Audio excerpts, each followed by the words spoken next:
Olá, pessoal! Eu sou a professora Isa. Hoje nós vamos fazer mais uma aula de física e que a gente vai dar continuidade à nossa aula de termodinâmica. Nós vamos falar sobre máquinas térmicas, que é uma aplicação direta da segunda lei da termodinâmica. Para isso, a gente vai rever a segunda lei, né? E a gente tem lá que o Rudolf Clausius, ele falou o seguinte: é impossível para qualquer sistema operar de maneira cujo único efeito seja uma transferência de energia sobre a forma de calor de um corpo mais frio para o outro mais quente. Então, o que ele quer dizer isso? Se eu tiver um corpo frio e um corpo quente, um do lado do outro, é fisicamente impossível que sozinho o frio ceda calor para o quente, né? A gente viu que o corpo quente é a que sempre vai ceder calor para o corpo frio. Então, ele fala assim, opa, espontaneamente, isso não quer dizer, isso não vai acontecer. Isso que o Rudolf quis dizer para a gente.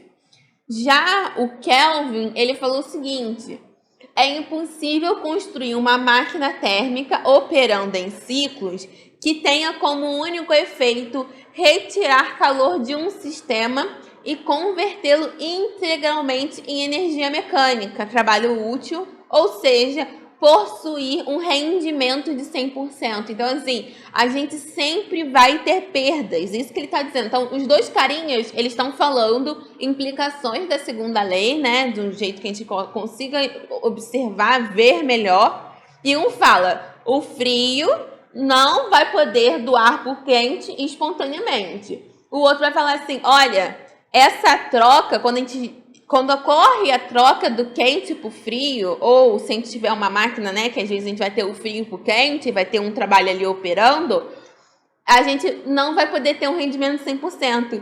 Isa, como assim? Não tem rendimento 100%? Não tem. Sabe quando a gente está, antigamente, né, as pessoas colocavam pano de chão para secar atrás da geladeira. Por que aquilo? Porque, olha, quando vai ocorrer as trocas de calor, né, vai ter o trabalho e por aí vai, a gente vai ter perdas ali. E qual é a perda? A perda está saindo em forma de calor. Então, atrás da geladeira fica geralmente quentinho, porque é essa perda. Então, ela está representando o quê? Todo o trabalho, né, tudo que aquela máquina, né, o motor da geladeira fez, não foi integralmente convertido para deixar a geladeira geladinha. Ocorreu a perda, e é o quentinho lá de trás. Então, não tem como ter um rendimento 100%. Então, se a gente olhar no micro-ondas, vai ter um rendimento, né, que é aquelas classes. Então, a gente tem classe A, classe B, classe C, D e E. São as classificações dos nossos eletrodomésticos. Então, o que a classe está dizendo? O quão eficiente vai ser a conversão desse trabalho. Se vai ter Será que tem muita perda? Se tiver muita perda, a gente está gastando mais energia elétrica. Então, por isso que tem o rendimento dos nossos equipamentos. E aí, nessa parte de máquinas térmicas, a gente vai ter dois objetos de estudos. As máquinas térmicas, que são montadas, que têm os motores, e que elas vão fazer o quê? Elas vão pegar o calor e vão transformar em trabalho. Já as máquinas frigoríficas, são os refrigeradores, né? Elas vão pegar o trabalho e vão converter em calor. Então, como é isso? Vamos olhar uma de cada vez agora. Então, aqui a primeira que eu trouxe para vocês é a máquina térmica. Então, a máquina térmica é aquela que vai pegar calor e vai transformar em trabalho. Então, e ele vai fazer esse trabalho continuamente, né? Às vezes a gente pensa, né, de um jeito só. Não, é cíclico, sempre vai acontecer.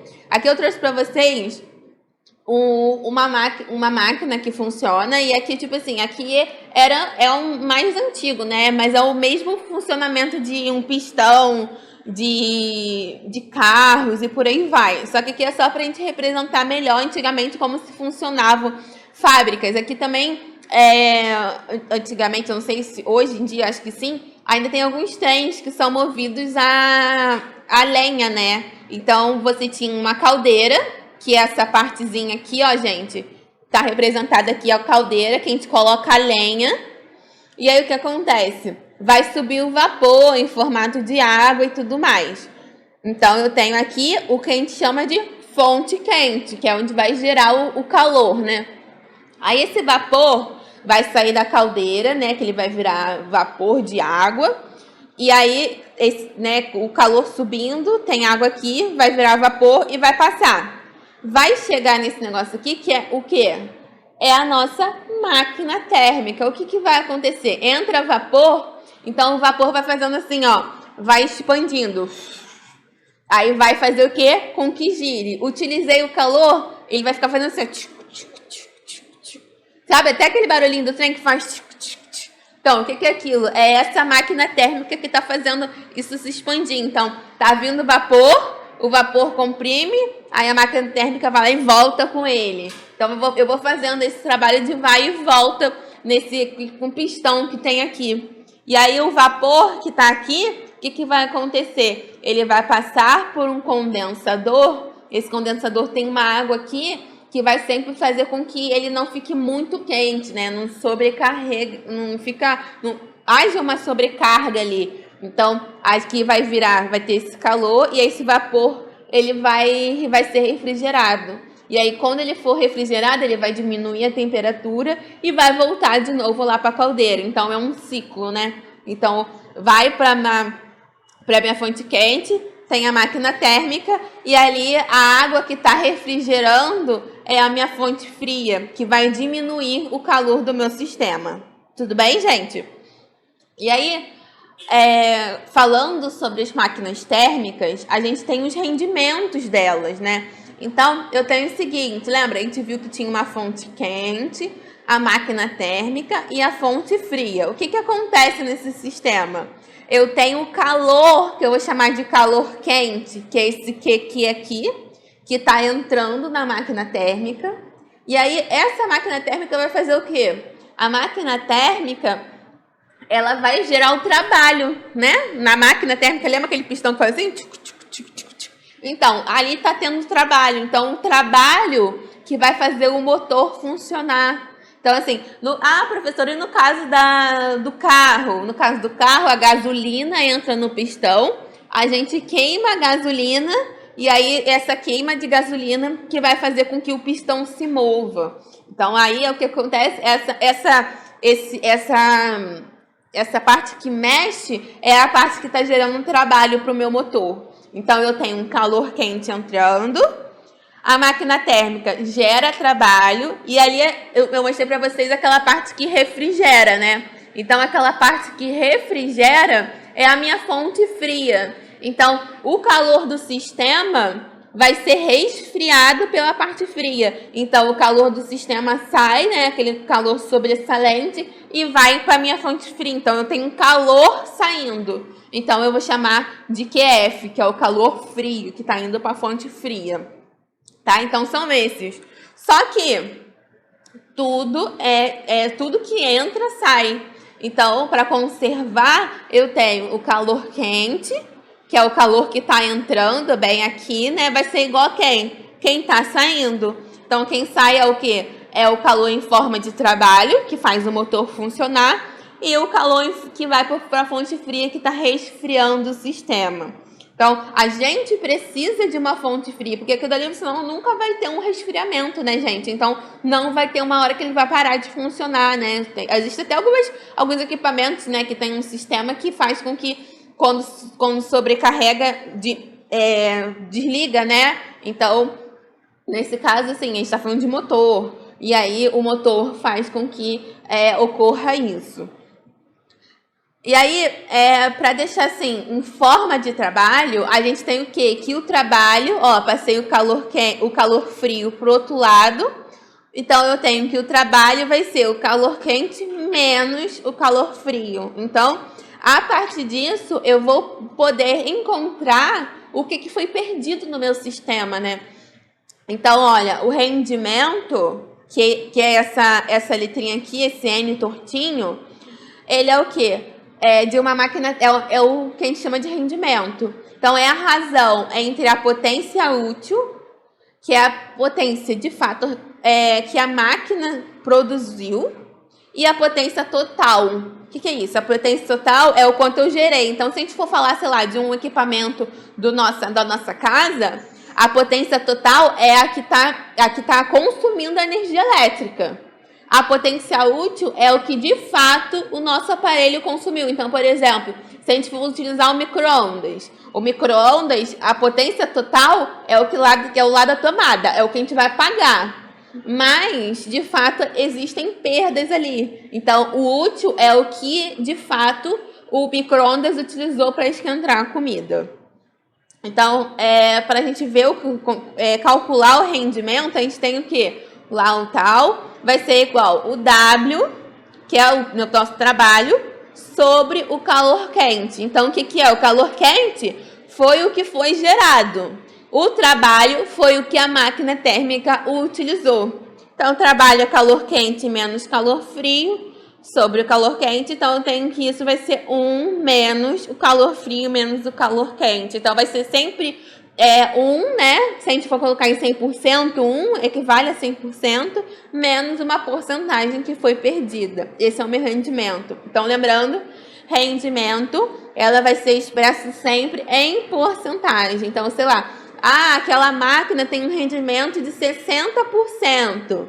Então, ela utilizou de fato, por exemplo, se eu consumir 100 da minha tomada, ela vai utilizar 60. Tudo bem, gente? Então, aqui a gente falou sobre as máquinas térmicas. Agora, nós vamos falar um pouco sobre as máquinas frigoríficas, que o funcionamento é parecido, só que diferente, né? Então, a gente tem o quê? A gente tem que as máquinas frigoríficas ou os refrigeradores, eles, durante o funcionamento, o que eles vão fazer? Eles pegam um trabalho e transformam em calor.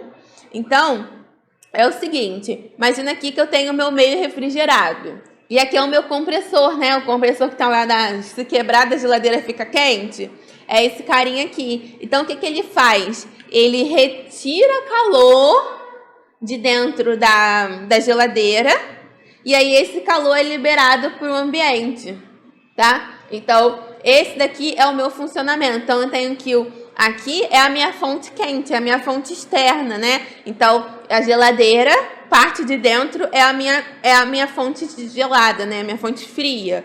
Então, eu tenho que eu retiro o calor da fonte fria, deixando ela com uma temperatura menor, né? Já que eu estou tirando o calor dali.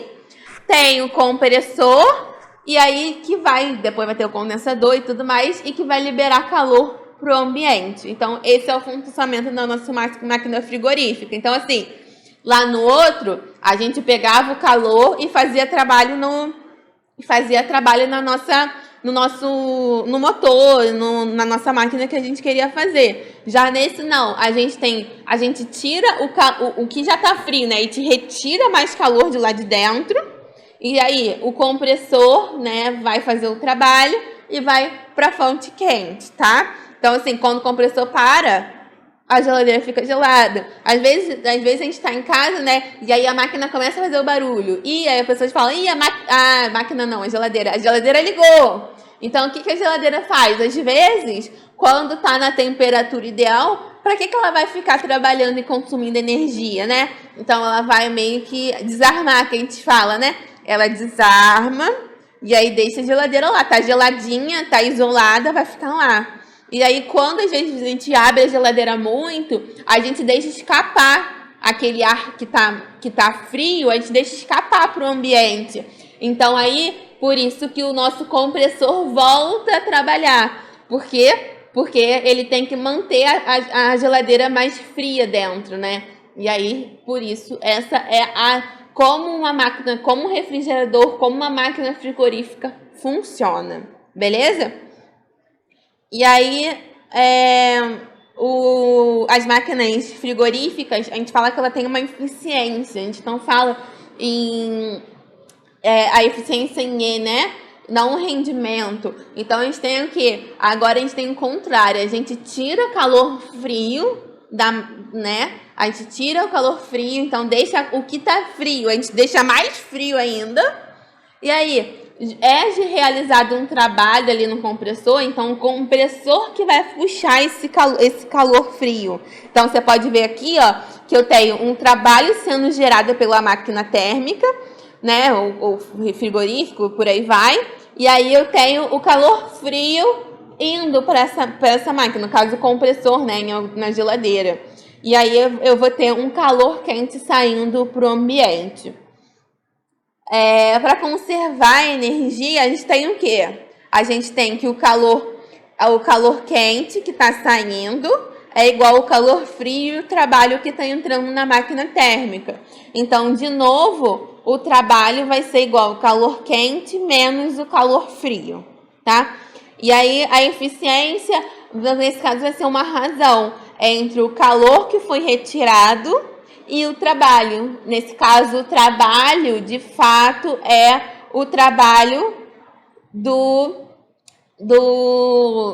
que está sendo consumido na tomada, né? Aí a eficiência da máquina é o quão bem aquele compressor consegue retirar calor frio de dentro do refrigerador, né? E aí eu tenho que a eficiência vai ser o calor frio sobre o trabalho, e aí nesse caso a gente vai poder calcular a eficiência como calor frio sobre calor quente menos o calor frio. Lembrando que, às vezes, na questão vai ter o trabalho, então a gente não precisa calcular o calor quente e o calor frio, a gente coloca o trabalho na questão, tá? Então, a gente vai... Isso daqui a gente tem que, né, fazendo os detalhes das questões, pegando as manhas, né? Mas aí que, no caso, o trabalho também pode ser utilizado como um trabalho. A gente nem sempre precisa fazer essa substituição, só quando a questão, né, exige isso. E aí, lembrando, a eficiência, ela é uma grandeza dimensional, porque ela pode ter um valor maior que 1, tá, gente? Então, ela não é expressa, não tem como ter, porque se a gente tiver, né, imagina, uma eficiência de 120%. Não existe, gente, não tem como falar isso. Então, é uma grandeza que ela não tem dimensão, ela é adimensional. E aí, agora eu vou falar com vocês rapidinho sobre o ciclo de Carnot. O que é o ciclo de Carnot? Ele é um processo teórico, tá? E nesse processo teórico, ele é um processo que ele é cíclico e ele é reversível, ou seja, ele pode funcionar tanto, sei lá, tirando o calor do sistema ou colocando o calor do sistema. Ele pode girar para os dois lados. E aí, o rendimento obtido nesse processo, ele vai ser máximo. Ele vai ser, o que é máximo? Chegando a beirando a 100%. Então, aqui, esse daqui é o ciclo de Carnot. Então, eu tenho os pontos A, B, C e D. E aí, nesse A para B, eu tenho um calor quente entrando no meu sistema. Então, eu tenho de A para B, eu vejo uma descompressão isotérmica. O que é uma descompressão? Olha, de A para B, eu estou aumentando o meu volume. Olha, aqui no eixo X, ó, é volume. Então, se eu aumento o meu volume, eu estou descomprimindo aquilo. Então, há uma descompressão isotérmica. Por que isotérmica? Lembra lá que a gente falou das isotermas? Então, a gente tem aqui, ó, as linhas isotérmicas. Então, aqui eu tenho T1 e T2. Então, tudo que está acontecendo nessa linha tem a mesma temperatura. Tudo que está acontecendo aqui nesta linha tem a mesma temperatura. E de uma linha para outra tem temperaturas diferentes. Então, T1 tem uma temperatura e o T2 vai ter outra temperatura. Então, de A para B ocorre a redução, um aumento de volume, né? Então, uma descompressão isotérmica, reversível. O que é isso? Lembrando de novo. Então, se eu posso ter esse processo indo de A para B, ou invertendo ele. Então, eu vou de B para A, onde eu também tenho uma isoterma, né? Então, não varia a temperatura, mas ocorre uma compressão, né? Porque de B para A, eu reduzo o meu volume. E aí, esse sistema, ele vai receber uma quantidade de calor da fonte de aquecimento. Então, tá entrando calor no meu sistema. Aí, depois que entra esse calor nesse sistema, ocorre o quê? Ocorre, de novo, uma descompressão de B para C. Ela vai ser adiabática, não há trocas de calor nessa etapa. e é reversível. Então, pode ser de C para B também, pode ser o contrário. E aí, nessa parte não há trocas de calor com as fontes térmicas, a gente não tem, ela é adiabática, né? E aí, lá aqui, de C para D, vai ocorrer uma isotérmica de novo, né? Que eu tenho aqui T2. Há uma compressão, reduz o volume. E aí, o sistema vai fazer o quê? Ó, o calor está saindo do meu sistema. O calor aqui entra e o calor aqui sai. E aí, com essa retirada de calor, ocorre uma nova etapa no meu processo. Então, com essa retirada de calor, eu tenho uma compressão adiabática reversível. E aí não tem trocas de calor. Então, o que acontece? Olha, eu coloco o calor no meu sistema, esse calor, ele faz com que o meu sistema ocorra essa descompressão de B para C.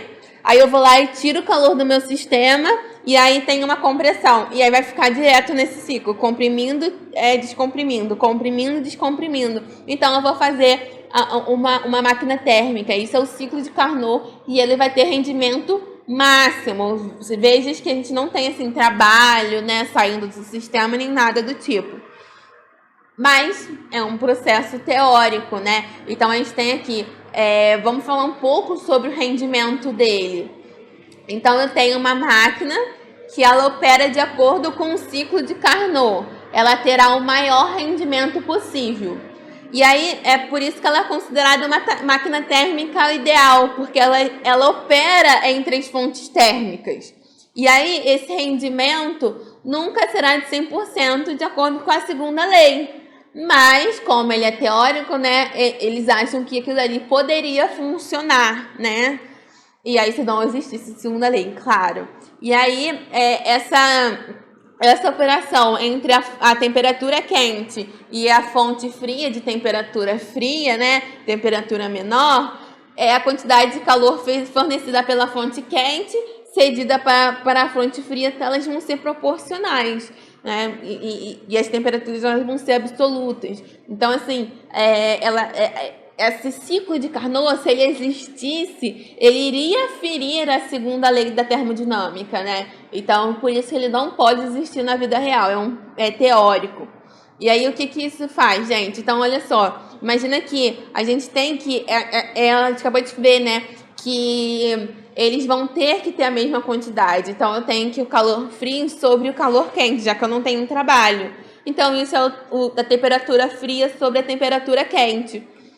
Então, eu tenho que a máquina térmica, se eu olhasse para o rendimento dela, eu teria 1 menos o calor frio sobre o calor quente. Só que, olha, aí, gente, que a nossa vida complica. Por quê? Porque quando eu coloco aqui, que a gente acabou de achar, que já que eu não tenho trabalho, o calor frio e calor quente vai ser igual a temperatura fria sobre a temperatura quente, se eu colocar isso daqui na equação, eu vou ter o quê?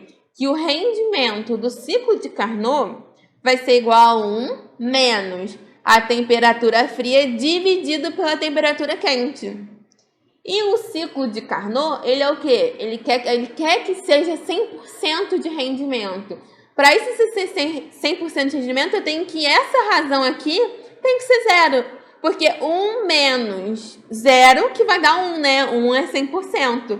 Então, eu tenho, para atingir 100%, a temperatura fria tem que ser 0 Kelvin, né? Não tem como eu colocar tipo 1 sobre 1, vai dar 1, né? Eu tenho que colocar 0 no meu numerador para que isso ocorra. Então, o 0 Kelvin é a nossa temperatura absoluta, né? É o zero absoluto, é o mínimo de temperatura que eu vou. Como que eu vou ter uma máquina que vai operar no zero absoluto? Que o zero absoluto foi a gente conseguiu chegar, né? Os físicos chegaram no 0 Kelvin depois de muito estudo, muito trabalho, muita energia, porque assim, você tem que chegar lá no 0 Kelvin quando as partículas estão praticamente paradas lá, né? Pararam, né? Não tem mais energia cinética nas moléculas dentro do corpo. Então, você imagina fazer isso com uma máquina operando, é impossível a gente conseguir operar na nossa temperatura ambiente. Então, assim,